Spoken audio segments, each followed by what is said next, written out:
que quelqu'un qui a une bonne culture générale. Oui, mais non, on en a parlé déjà. Non, mais qu'est-ce que vous avez dit? J'ai l'impression que vous n'avez pas développé suffisamment votre pensée. Par exemple, tout à l'heure, j'ai demandé connaissez-vous des compositeurs espagnols? Est-ce que c'est pas une façon de tester la culture générale de quelqu'un, même s'il n'est pas spécialisé en musique, il faut au moins savoir ça.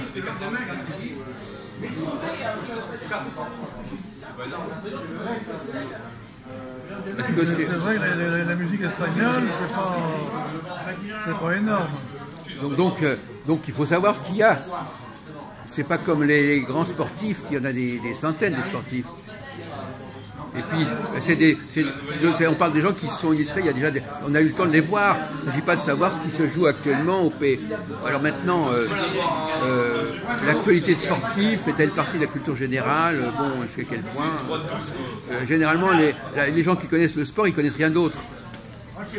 Oui, mais ça, c'est une culture parallèle, c'est une sorte de culture. La grande musique, elle est allemande et italienne, je veux dire, bon. Et russe, non?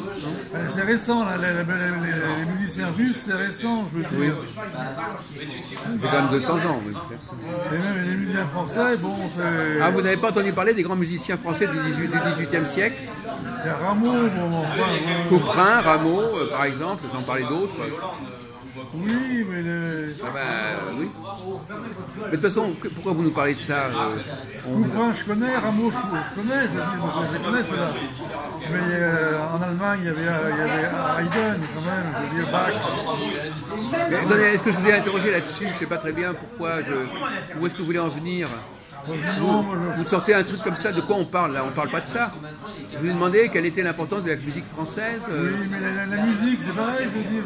Il y a des gens qui s'intéressent à la musique, il y a des gens qui ne s'intéressent pas. Mais même ceux qui ne s'y intéressent pas, justement, toute la question est là. La culture générale, c'est pas une question de s'intéresser à une chose en particulier. Par définition, ça veut dire s'intéresser à tout. C'est pas parce que vous pouvez, c'est pas parce que vous pouvez, vous par exemple, même dans le domaine de la peinture ou dans n'importe quel autre domaine, vous devez savoir des choses parce que même si vous n'avez pas passé votre vie à vous occuper de ça, vous devez avoir un minimum de connaissances sur le sujet. La culture générale, c'est pas s'intéresser à quelque chose, c'est de ne pas avoir de lacunes majeures sur un sujet. C'est la même chose.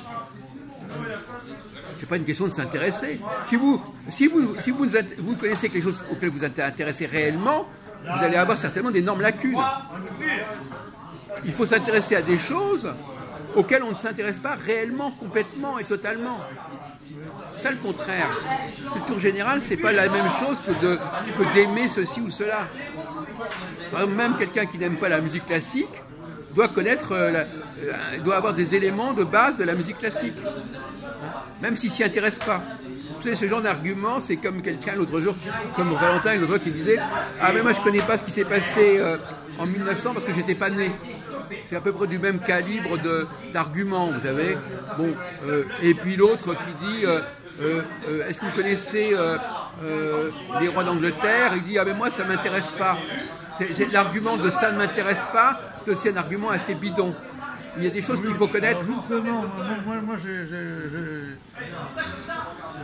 ne sais pas si j'ai des lacunes. C'est possible. Comment? Je ne sais pas, je connais tout, et je ne sais pas si j'ai des lacunes, des grosses lacunes. Vous êtes conscient de vos lacunes ou pas? Bon. Donc il faudrait qu'on vous fasse passer un examen pour que vous sachiez que vous avez négligé certaines choses. Normalement, quelqu'un qui a une culture générale, c'est quelqu'un qui a conscience qu'il y a des choses qu'il ne connaît pas et qu'il a comblé ses lacunes. Une culture générale, c'est le principe de combler ses lacunes systématiquement et que rien ne vous échappe. C'est une sorte de besoin d'une approche globale, pas forcément d'approfondir, mais d'approche globale, horizontale. Je vois très bien les lacunes chez les autres. Oui. Donc, au niveau, alors, on pourrait faire enfin, on va pas s'amuser à ça, mais au niveau historique, par exemple, est-ce que vous connaissez l'histoire? Globalement, vous avez des idées sur à peu près l'histoire de tous les grands pays européens, par exemple? Oui, oui. Et je connais aussi l'histoire du Proche-Orient. L'Égypte. Depuis quelle époque? Depuis l'Antiquité? Depuis le néolithique, je veux dire. Je connais la Mésopotamie, Et alors vous le savez parce que ça vous a intéressé ou parce que vous pensiez que vous deviez le savoir? Ça m'intéresse. Pas parce que vous deviez le savoir. Parce que la culture générale, c'est un devoir. C'est pas simplement un plaisir, c'est un devoir. Je connais même l'histoire de l'Afrique alors que les gens ne la connaissent pas. Tu Oui. Et ainsi de suite. Oui, donc vous avez la question de savoir, est-ce que c'est pas un sentiment de devoir? Vous devez savoir ça. C'est pas une question de... Parce que le mot intérêt, c'est un mot, bon, ça m'intéresse, on ne sait pas pourquoi les gens... Je dois tout savoir, mais modérément, je veux dire ça. Oui, eh ben, la culture générale, c'est modérément. Oui, très modérément. Ben, c'est ça la culture générale. Ah ouais. C'est tout savoir de tout, Mais savoir un peu de... Oui, Modérément. oui, parce que si c'est pas modérément, ça devient autre chose. C'est plus de l'ordre du devoir. C'est de l'ordre de la passion et de l'ordre d'une addiction particulière qui généralement a pour contrepartie qu'il y a des tas de choses que vous ne connaissez pas. Ça, on peut être addict sur certains domaines. Comment? Oui, on est facilement dépendant de certains domaines. On peut avoir une addiction sur certains domaines et du même coup, on ne connaît pas les autres. Voilà. Et ça c'est mauvais pour la culture générale. Voilà. Cela dit, ça n'empêche pas quelqu'un qui a une culture générale d'avoir des spécialisations. Mais il ne faut pas que cette spécialisation conditionne sa culture générale. Par exemple, je connais la civilisation des mégalithes, par exemple, mais beaucoup de gens ne la connaissent pas. Alors, est-ce qu'à votre avis, ça devrait faire partie de la culture générale? Est-ce que vous savez? Est-ce que ça devrait faire partie de la culture générale? La civilisation des mégalithes, Oui. mais il y a des gens qui en savent un petit peu quand même, je veux dire. Non, mais alors la question de savoir si la culture générale n'est pas un consensus. Un consensus. Ah oui. C'est quelque chose qui est admis. On admet que au niveau scientifique, on peut avoir des lacunes sans que ça affecte la culture générale. La culture générale est davantage de l'ordre de l'histoire, géographie, littérature, philosophie. C'est plutôt ça la culture générale que le fait d'être calé, de savoir exactement les formules de tel et tel travail en chimie ou en... Oui, sur le plan scientifique, les exigences de la culture générale sont plutôt faibles. Voilà, c'est ça. Donc la culture générale, au fond, c'est ce qu'on sait. On sait qu'on doit... que les gens comment on appelle ça, l'honnête homme, Oui. l'honnête homme doit savoir certaines choses et qui peut en ignorer d'autres, Oui. qui ne font pas partie vraiment de son domaine. Alors, sur le plan scientifique, ils font savoir un petit peu, mais en général, c'est plutôt peu que beaucoup. Voilà, donc c'est comme ça, ce qu'on appelle un consensus. Bon, c'est comme ça. Et d'autre part, la culture générale, est-ce qu'elle diffère selon les pays? Elle est quoi? Est-ce qu'elle diffère selon les pays? Évidemment. Et pourquoi évidemment? Parce que la culture générale, elle est aussi culturelle. Voilà. La culture générale, c'est aussi la culture d'une ethnie ou d'un Voilà. peuple. La culture générale, par exemple, c'est de savoir. La culture générale pour un Français, concernant la France, c'est pas la même chose que la culture générale pour un Espagnol sur la France. Oui. Le Français de base, il connaîtra beaucoup plus de choses. Donc la culture générale d'un Français sur la situation en Espagne, ou en Allemagne ou en Italie, elle est très faible. Oui, mais Et inversement. mais entre Français et Italiens, on se connaît bien. Non, vous connaissez. Si on vous demande quelle a été l'histoire de la vie politique en Italie depuis la chute de Mussolini, je ne pense pas que vous en ayez beaucoup de connaissances. Moi si. Ah bon? Vous connaissez la liste des premiers ministres italiens Je veux dire les remous, je veux dire et vous arrivez à le situer chronologiquement à peu près Bravo. le Parti communiste italien, et ces problématiques, je les connais, je veux dire. Ah bon, très bien. Il s'est transformé en autre chose, je veux dire. Bon, mais ça, je veux dire, Alors pouvez-vous me citer 4 grands hommes politiques italiens depuis 1945? Togliatti, je veux dire, c'est le premier. Oui, allez-y. Non, mais là, je vous parle de culture générale. Ce qu'on peut attendre d'un Français qui ne vit pas en Italie, qu'est-ce qu'on peut attendre de lui sur ce plan-là? Il y a Togliatti, c'est le premier à connaître. Je veux dire. Il y a Moreau aussi. Moreau qui a mal fini, je veux dire. J'ai connu de près Antonio Negri. Je suis allé à des conférences d'Antonio Negri.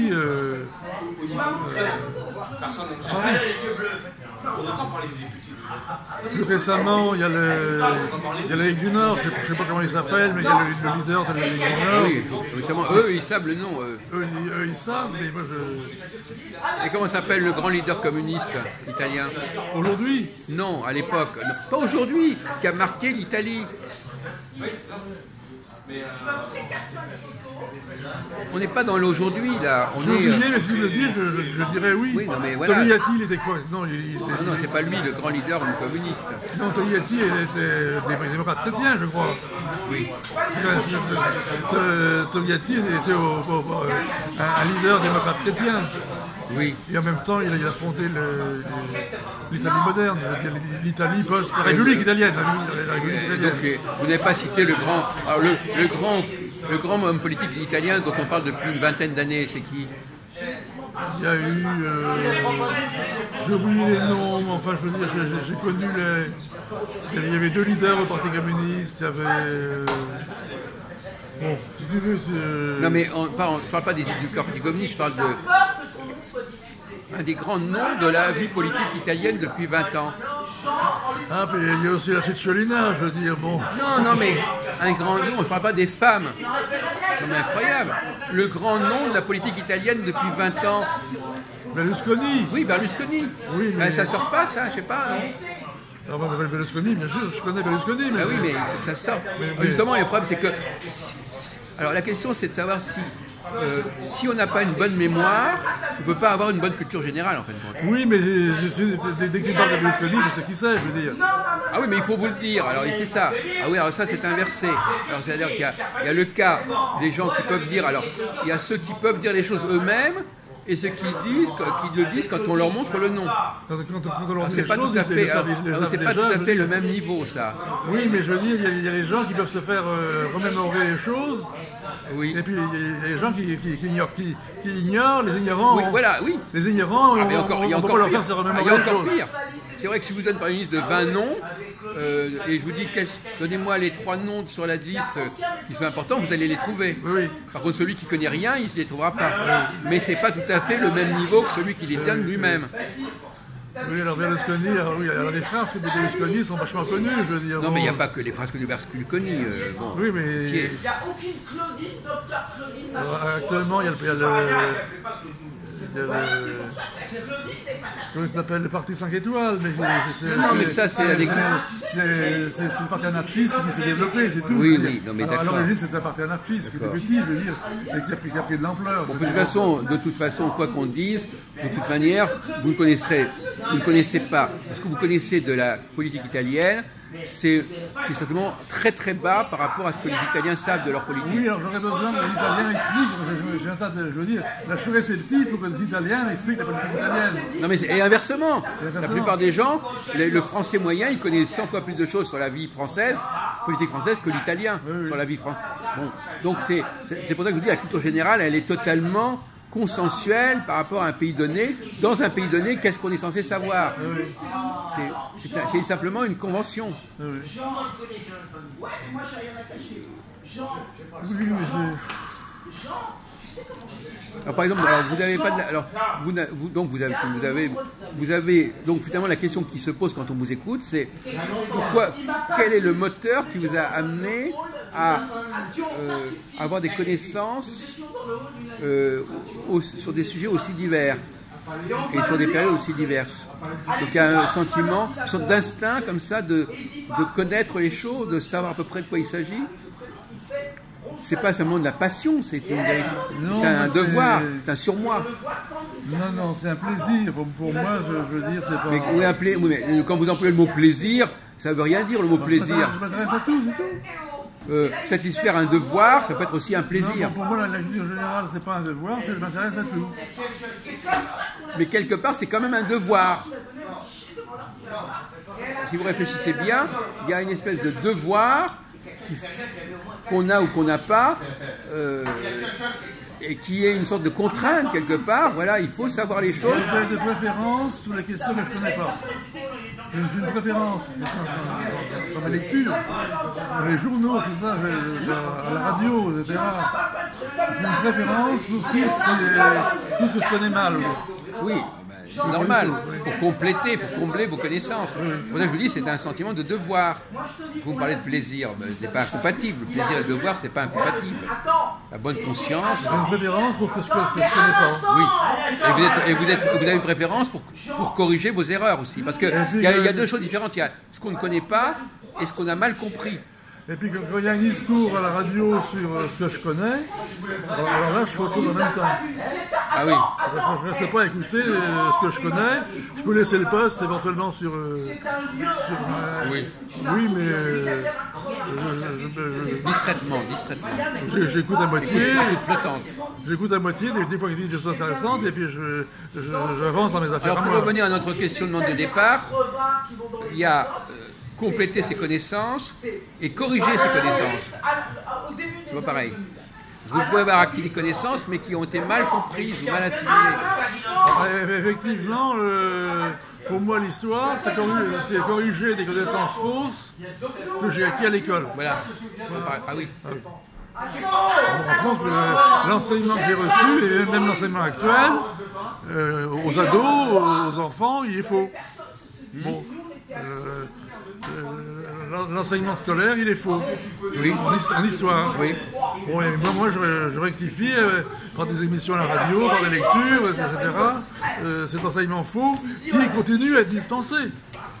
Il y a un enseignement faux qui est dispensé à l'école, et puis il y a des émissions à la télé, à la radio, qui sont beaucoup plus intéressantes. Excuse-moi, je ne crois pas que je peux suivre ça. Oui.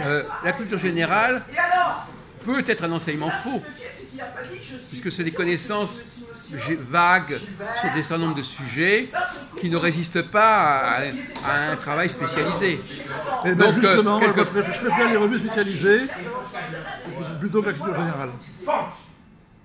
Oui, justement, mais c'est ça la question aussi, c'est qu'en fin de compte, si, parce que quelque part, tu t'es quand même constitué une culture générale.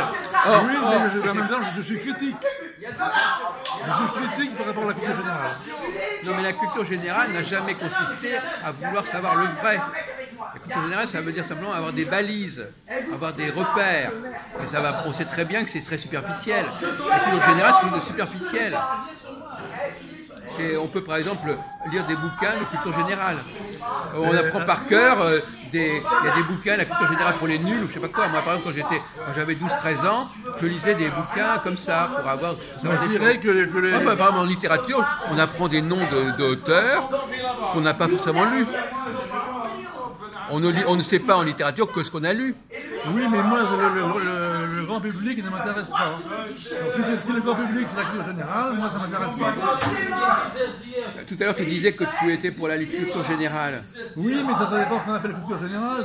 Voilà, donc finalement, encore faut-il définir les termes. Oui, je dis, ça dépend. Parce que tu disais toi-même que si on voulait en savoir trop sur un sujet, ça risquait de se faire aux dépens d'une connaissance globale des choses.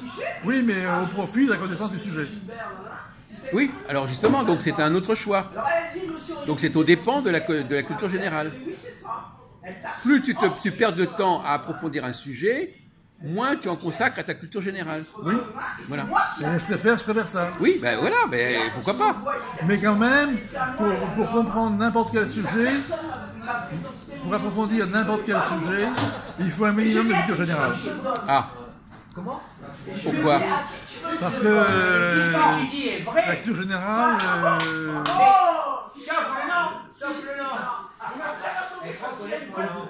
il faut la culture générale pour se spécialiser. Mais tu viens de te répéter là, mais pourquoi ? Pour éviter les erreurs. Pourquoi ? Non, c'est pas ça la bonne réponse. La bonne réponse, c'est il faut une culture générale pour éventuellement élargir ton champ de recherche et faire des connexions avec d'autres domaines dont tu sais qu'il y a quelque chose à chercher. Le danger, c'est n'importe culture générale, c'est de partir dans des grands délires. De quoi ? De partir dans des grands délires. Oui, je sais pas. Ah oui? En tout cas, là, pour aller dans ton sens, la culture générale peut te servir pour ne pas être cloisonné dans ton domaine et savoir qu'il y a des pistes de recherche à approfondir. Oui, non, Mais avant d'approfondir, il faut déjà savoir que ça existe. concrètement, les grands délirants qu'on a ici, ils délirent parce qu'ils n'ont pas de culture générale. Ah, je sais pas, pourquoi? Moi, je le dis. Non, mais pourquoi?